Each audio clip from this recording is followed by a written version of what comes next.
ஹாய்ங்க. இன்றைக்கி evening snacks கீரை பக்கோடா, அதுவும் வாதுநூறான் கீரை பக்கோடா செய்ய போகிறேன். அது ரொம்ப டேஸ்ட்டாக ஹெல்த்தியாக இருக்கும். நான் எடுத்திருக்க மாவு பார்த்திங்கன்னா நவதானிய மாவுங்க. இதில் எல்லா வகையான மாவும் இதை நான் அரைச்சி வீட்டில் வச்சுருப்பேன்.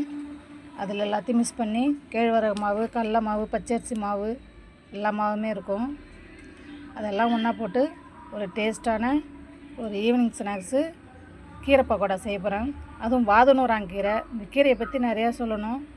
இதுக்கு என்னென்ன பொருள்னு பார்த்திங்கன்னா, பெரிய வெங்காயம், பல்லாரி வெங்காயம் எடுத்து இந்த வாக்கில் கட் பண்ணி வச்சுருக்கேன், நீல வாக்கில். அடுத்தது பச்சை மிளகா, இடித்து வச்சுருக்க பூண்டு கொஞ்சம் நிறையா எடுத்துருக்கேன்.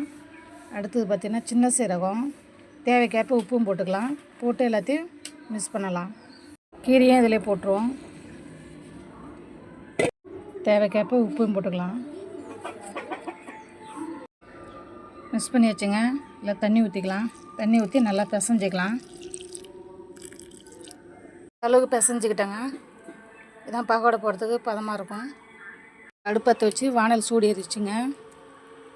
எண்ணெய் நல்லா சூடு ஏறிச்சு.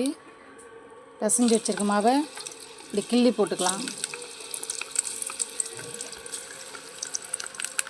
இந்த கீரையை பற்றியே சொல்லணும்னு சொன்னோம் இல்லையா, இது பல மருத்துவ குணம் உள்ள கீரைங்க. இது வாதத்தை முறியடிக்கிற குணம் உள்ள மகத்தான குணம் உள்ள கீரைங்க. இது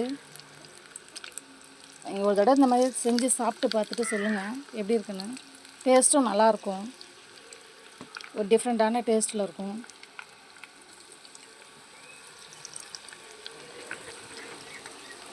பக்கோடா நல்லா வந்துச்சுங்க. முறுமுறுன்னு வந்துச்சு. இது அப்படி எடுத்துட வேண்டியதான்.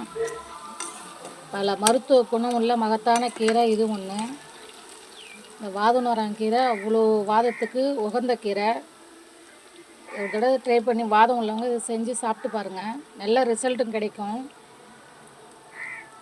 இந்த கீரை நாங்கள் ஷார்ட்டாக வாக்கநாயக்கரங்க கூட சொல்லுவோம். ரொம்ப டேஸ்ட்டாக இருக்குங்க இந்த கீரை.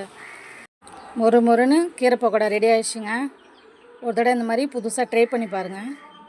டேஸ்ட்டாக அல்டிமேட்டாக இருக்கும்.